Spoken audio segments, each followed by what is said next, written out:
accident involving a fire truck in Oakley.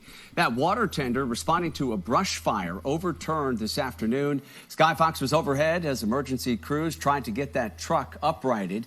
The East Contra Costa County Fire Department says the driver was taken to the hospital with minor injuries. All right, welcome back to the channel. Today I wanted to go over this driver that flipped his truck, and then also how this happens and how our trucks are made so that these things don't happen again. So it was a brush fire, half acre, caused by welding sparks onto vegetation.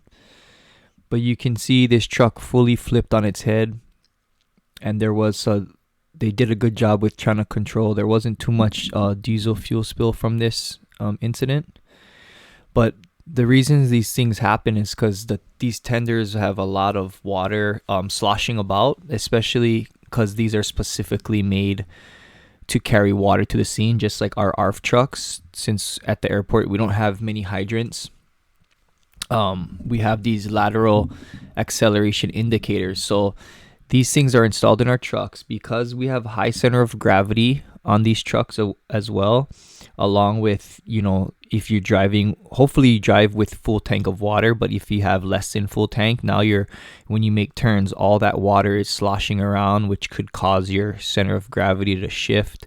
So what this does is if you're making too hard of a turn, this will turn to yellow or red, and then these lights will kind of light up and it'll have a siren, which I'll show in a little bit.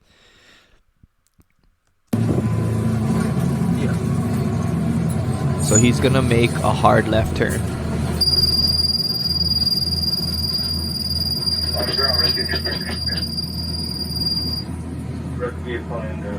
So that's a really good way to kind of keep an eye on it and make sure you're always in the green,